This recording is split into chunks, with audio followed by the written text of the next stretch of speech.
माधुरी मेरठ की रहने वाली थी। अभी कुछ ही महीनों पहले उसकी शादी हरिद्वार के रहने वाले महेश के साथ हुई थी। जब से माधुरी की शादी हरिद्वार में हुई थी, भैया वो तो जैसे टॉक ऑफ द टाउन बन गई थी, क्योंकि हरिद्वार एक ऐसी जगह है जिसका नाम सुनकर कोई भी वहां जाने की ख्वाहिश जताए बिना नहीं रह पाता था। और माधुरी इस सेलिब्रिटी वाले फील को खूब एंजॉय कर रही थी। लगभग हर रोज ही उसके पास किसी न किसी पास या दूर के रिश्तेदार का फोन आ ही जाता। अरे हाँ हाँ बुआ जी, मेरा ससुराल हरिद्वार में ही है। हाँ हाँ, गंगा जी तो समझ लो छत से दिखाई पड़ती है। अरे इतनी सुंदर जगह है कि क्या बताऊं। इतना अच्छा मौसम रहता है कि मज़ा ही आ जाता है। आप भी आओ ना, हरिद्वार घूमना भी हो जाएगा और मुझसे मिलना भी। अब ज़्यादा सोचिए मत, जल्दी से टिकट कटा के यहाँ चली आइए। ओ बेटा, होटल का खाना पानी ना मुझे सूट नहीं करता, बस इसीलिए इच्छा होते हुए भी कभी कहीं तीरथ नहीं जा पाती। लेकिन सच्ची जब से पता चला है कि तेरा ससुराल हरिद्वार में है, सबसे ज़्यादा खुशी बेटा मुझे ही हुई है। अरे बुआ जी, आप बिल्कुल भी चिंता मत करिए, आपका जब मन करे तब आप बेफिक्र होकर हरिद्वार आइए और जितने दिन आपका मन करे उतने दिन आराम से यहाँ पर रहकर मंदिरों के दर्शन करिए। खूब खुश रहे बेटा, मेरी तो मन की मुराद पूरी हो गई जैसे। मैं तैयारी कर लेती हूँ और आज ही रात को बस में बैठ जाऊँगी। अगले दिन सुबह 4 बजे। महेश जी उठिए ना, देखिए 4 बज गए। अरे तो 4 ही बजे, इतना शोर क्यों मचा रही हो? सुबह के 4 बज रहे हैं, मेरी बुआ जी बस स्टॉप पर पहुंच गई होंगी। अब जाओ ना, जाकर मेरी बुआ को लेकर आओ ना। अरे यार, पिछले 2 महीने में ये चौथी बार है जब तुम्हारे कोई रिश्तेदार यहाँ आ रहे हैं। और अगर तुम्हारी बुआ आ भी रही है तो इतनी सुबह वाली बस से आने की क्या ज़रूरत थी? बस तो पूरा दिन चलती है। इतनी सुबह नींद खराब कर दी तुमने मेरी। महेश जब बुआ जी को लेने के लिए बस स्टॉप पहुंचा तो उसने देखा कि बुआ जी वहां अकेली नहीं थी। बुआ जी के साथ उनका बेटा, बहू और 2 पोते भी थे। नमस्ते बुआ जी। नमस्ते बेटा, खुश रहो। अच्छा तुम ये बैग उठाकर गाड़ी में रखो, तब तक हम लोग अंदर बैठ जाते हैं। बुआ की बात सुनकर बेचारा महेश बड़े बड़े 3 बैग उठाकर गाड़ी की डिक्की में डालता है और बाकी सबको गाड़ी में बिठाकर घर पहुंच जाता है। माधुरी, तुम तो कह रही थी कि तुम्हारी बुआ आने वाली है, लेकिन यहाँ तो बुआ अपना पूरा खानदान लेकर आई हैं। अरे कहने का मतलब क्या है आपका? कोई आ रहा है तो उसे आने से मना कर दूं क्या मैं? अरे मेरे कहने का वो मतलब नहीं है माधुरी, लेकिन अचानक से 5-5 लोगों के रहने का इंतज़ाम करना मुश्किल हो जाता है ना। ऊपर से तुमने पहले से बताया भी नहीं कि तुम्हारा कोई रिश्तेदार यहाँ आने वाला है। मैं कुछ इंतज़ाम तो कर लेता। अगर आपको मेरे रिश्तेदारों से इतनी तकलीफ हो रही है ना तो बता दो, मैं आगे से कभी किसी को यहाँ नहीं बुलाऊंगी। और कहिए तो बुआ जी को भी वापस भेज देती हूँ। भेज दूँ? अरे यार, तुम बात का बतंगड़ क्यों बना लेती हो? जो मैं कहना चाह रहा हूँ वो तुम समझती नहीं हो। खैर छोड़ो, मेहमान आ गए, अब उनके लिए चाय नाश्ते का इंतज़ाम करो। सबकी चाय के बाद। माधुरी बेटा, बड़ी ज़ोर की भूख लग रही है, तो ऐसा कर बढ़िया से आलू के पराठे बना ले। क्या बुआ जी, अभी तो 5 भी नहीं बजे। आप 1 आध घंटा सो लीजिए ना, अभी तो नाश्ते का टाइम भी नहीं हुआ। अरे बेटा, जब जागो तभी सवेरा और जब सवेरा तभी नाश्ता, इसलिए तो ना अब नाश्ते की तैयारी में लग जा बेटा जल्दी से। भाई माधुरी, जल्दी से भरपेट नाश्ता कराओ बुआ जी को। और हाँ, ऐसा करो, पराठे नहीं, आलू की गर्मा गर्म कचौड़ियाँ सेक कर लाओ तुम। 8-10 तो मैं ही चट कर दूंगा। ये तूने बढ़िया आइडिया दिया बेटा, ठीक कह रहा है महेश। माधुरी, तू कचौड़ियाँ ही बना ले, और मेरे दोनों पोते तो ऐसी उंगली चाट चाट की कचौड़ी खाते हैं कि क्या बताऊँ। अच्छा ऐसा करना, 15-20 कचौड़ी फालतू सेंक लेना बेटा। अभी नहा धोकर हम लोग घूमने जाएंगे ना तो बाहर काम आ जाएंगी। और भाई जब अपना घर है यहाँ तो बाहर का खाना क्यों खाना, ठीक कहा ना? जी जी बुआ जी, बिल्कुल ठीक कहा। माधुरी और उसकी जेठानी रसोई में जाते हैं और सभी के लिए कचौड़ियाँ बनाने लगते हैं। अरे माधुरी, 5 किलो आलू की कचौड़ियाँ चट कर गई है तुम्हारी बुआ जी एंड फैमिली। मेरी तो कचौड़ी बनाते बनाते कमर टेढ़ी हो गई है। मैं तो बस ये सोच रही हूँ, जब इन्होंने नाश्ते में इतना खा लिया तो लंच डिनर में क्या होगा?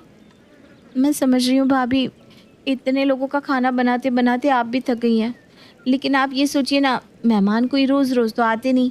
बुआ जी भी 1-2 दिन में लौट ही जाएंगी। वो तो ठीक है माधुरी, लेकिन इनकी रुकने का भी तो इंतज़ाम करना होगा ना। अरे भाभी, अभी आप हमारे ख़ानदान को जानती कहाँ हैं? आप देखना, इंतजाम करना ही नहीं पड़ेगा।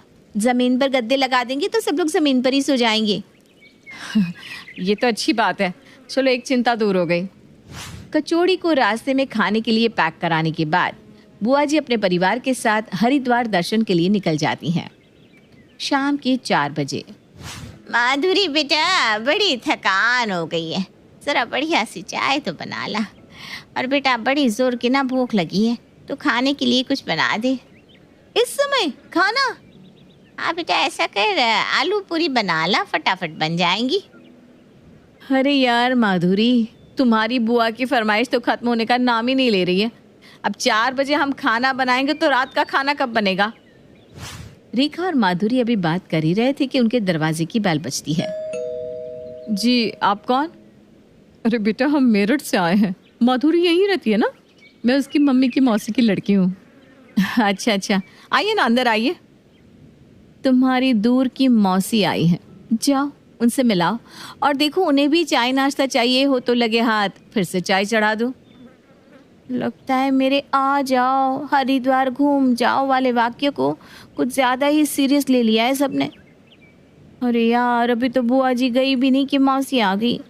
बेचारी माधुरी अपना सर धुनती हॉल में पहुंचती है तो देखती है कि मौसी और बुआ बैठी सास के साथ बातें कर रही हैं। बहन जी, पहले तो हमारे यहाँ ना बेटी के घर का पानी भी नहीं पीते थे, लेकिन आजकल उन पुरानी परंपराओं को निभाना बड़ा मुश्किल हो गया है। इसलिए अब हम लोग ना बेटियों के घर जाकर का आप ही तो लेते हैं, लेकिन लौटते समय उन्हें पैसे देकर जाते हैं ताकि हमारे ऊपर कोई भार ना चढ़े। क्या बुआ जी पैसे देकर जाने वाली है?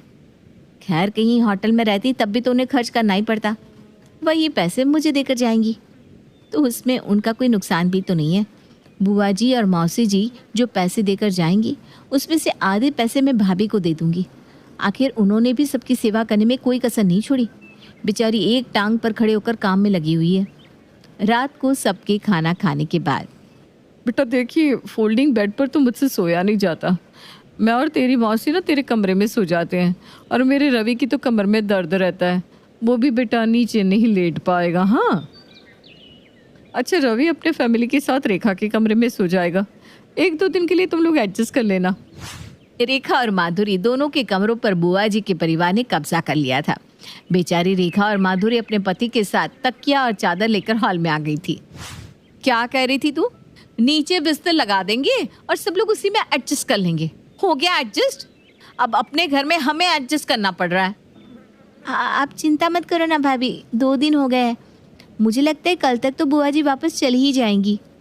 मौसी और बुआ को तो जैसे पिकनिक स्पॉट मिल गया था। रोज सुबह वो ठूस ठूस कर नाश्ता करने के बाद 8-10 पराठे पैक करवा के घूमने के लिए निकल जाते और फिर वापस आकर एक बार जमकर दावत उड़ाते। 1 सप्ताह बीत गया था, लेकिन ना तो बुआ माधुरी के घर से हिलने का नाम ले रही थी और ना ही मौसी।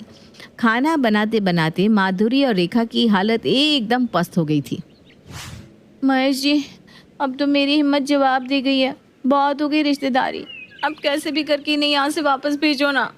अच्छा, भलाई लेने के लिए सबको अपने घर बुलाओ तुम, और वापस मैं भेज दूँ, ताकि सब यही समझे कि उनके यहाँ आने से मुझे समस्या है। जब मैं तुम्हें समझाता था तब तो तुम मुझे ही कहती थी अगर रिश्तेदार कुछ दिन के लिए यहाँ आ भी जाएंगे तो मुझे क्या फ़र्क पड़ जाएगा। तो ठीक है ना, अब क्या दिक्कत है, करो रिश्तेदारों की खातिरदारी। अरे थक गई हूँ मैं। अब तो कोई मुझे मेरा एड्रेस भी पूछेगा ना तो मैं उसे ये नहीं कहने वाली कि मैं हरिद्वार में रहती हूँ। पता नहीं कब कौन कहाँ से टपक जाए। मुझे तो ऐसा लग रहा है कि रिश्तेदार होटल का पैसा बचाने के लिए हमारे यहाँ आकर रुक रहे हैं। चलो, देर से ही सही तुम्हारी आंखें तो खुली। अच्छा ठीक है, मैं तुम्हें आइडिया बताता हूँ कि क्या करना है। महेश माधुरी के कान में कुछ समझाता है। कुछ देर बाद, बुआ जी, मौसी, चाहती तो मैं यही थी कि आप लोग अभी कुछ दिन और यहाँ रुके, लेकिन मुझे ना आज ही महेश के गांव के लिए निकलना होगा। गांव में इनकी काकी की तबीयत ठीक नहीं है। कोई बात नहीं बेटा, तो अपना मन छोटा मत करना, हम फिर आ जाएंगी। अभी तेरा गांव जाना ज़्यादा ज़रूरी है। अच्छा, हम सामान पैक कर लेते हैं, बस तो हमें मिल ही जाएगी। सारे मेहमान सामान पैक करके जाने लगते हैं। देख बेटा, वैसे तो बेटी के घर का खाना नहीं चाहिए, लेकिन ये पापी पेट तो खाना मांगता ही है ना। चल, ये रुपए मेरी तरफ से रख ले, समझना, बुआ ने अपने खाने का कर्ज उतार दिया। क्या 10 रुपए? हाँ बेटा, यही तो बात है। बड़े बुजुर्ग जो करते हैं उसमें सबकी भलाई छिपी होती है। हमारे यहाँ यही रिवाज है, अमीर हो या गरीब, बेटियों को विदाई में बस 10 रुपया ही देगा, ताकि कोई अपने को छोटापन महसूस ना करने पाए। ये तो बुआ और मौसी ने मेरे साथ मोए मोए कर दिया। 10 रुपए कौन देता है? इससे अच्छा ना देती वही ठीक था। खैर, बड़ी मुश्किलों से पूरे 1 सप्ताह के बाद मेहमान अपने घर की ओर लौट गए थे। रेखा और माधुरी की आंखें खुशी से बस बरसने ही वाली थी कि तभी एक बार फिर उनके दरवाजे पर डिंग डोंग कांपते हाथों से माधुरी दरवाजा खोलती है और ये क्या है, दरवाजे के सामने माधुरी की चाची की बहन की मौसी की लड़की खड़ी दिखाई देती है। और फिर इसके आगे की कहानी तो आप जानती ही हैं, काफी समझदार है।